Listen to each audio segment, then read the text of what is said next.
So even though I live in New York City for over 30 years now, with all this craziness going on in New York recently, I'm seriously considering to move to some other place with my family.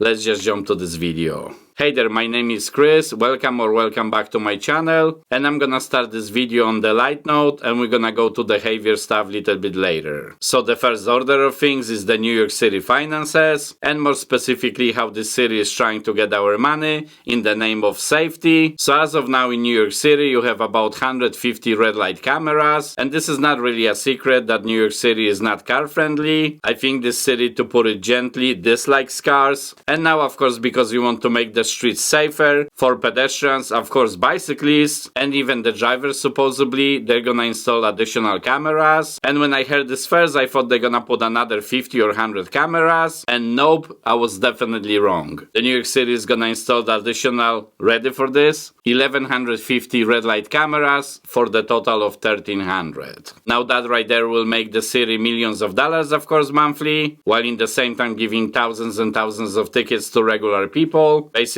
to the folks that are trying to get to work, making deliveries and etc. But wait, there is more. New York City is also implementing additional tolls. So if you're gonna drive in New York City in the daytime and you're gonna go below 60th Street, you're gonna be charged $15, and yes, that's $15 daily, and that's additional toll. And the reason I say additional is because if you're going from Midtown Tunnel to get to Manhattan or to Queens, you're already paying the toll, so this is definitely extra charge. And for the trucks and buses going to New York City, that toll will be between $24 and $36. Yes, just to drive or deliver to New York City. So obviously if the trucking companies are gonna be charged this toll, they will pass this cost to the stores they deliver to, so pretty much the prices will go up too. Now of course, as you already know, there is migrant crisis in New York, and a lot of local communities have problem with it, because some of the migrants get debit cards to buy all the groceries, which is up to $15,000 a year, plus free shelters. And while that's going on, some of the local communities don't have the same treatment. They don't necessarily get this debit card to buy their own groceries, and they are limited to New York City free food distribution, and that includes the homeless too. So that's why it doesn't sound fair to a lot of different people. Now let's talk about behavior stuff and why a lot of people want to leave this state, and at some point at least that might include my family too. So just recently a woman was arrested, and the crazy reason she was arrested for was that she tried to remove the squatters from occupying her home. Boss, you shouldn't be trying to steal my house.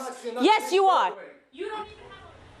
How about that? A squatter standoff. A property owner confronts a group of people she says moved into her $1 million home in Queens. And the thing that is mind-bothering in New York City is that if a person literally breaks into somebody's house and this person stays there for over 30 days, yes, I'm not talking about some unoccupied house for a few years, I'm talking about 30 days, aka 1 month. And if you somehow fail to remove them from your place, when the 30 days time frame ends, they literally have the squatter rights, and then you will have to go through full legal procedures, which includes courts of course and extra expenses for the homeowner, just so finally the squatters will be removed. So basically, let's say you're going on vacation to Europe for 1 month and you come back after 40 days and somebody is squatting your house. You can't even legally enter your property until all the eviction court proceedings are done. That's just crazy to me. Now also the crime in New York City, and especially New York City subways and trains, is getting literally out of hand. So New York City is hiring, I think, extra 800 police officers just to make the subway system safer. Of course, there is also non-violent crimes increasing, like shoplifting, and even if the police actually catches these thieves, then most likely the New York prosecutors will just release them, which begs the question, what's gonna stop them from doing this another time? Probably nothing, and they're gonna continue doing it. And if all of that wasn't bad enough, here is the craziest thing. Just a couple of weeks ago, 4 suspects were arrested on Long Island because they were accused of concealing some human body remains and also trying to inhibit or slow down the investigation. And the suspects were released from jail with no bail. Yes, that's right, without any bail, so they're running free on the streets again, although they gave them GPS tracking, which of course we all know this is 100% effective deterrent from committing any additional crimes.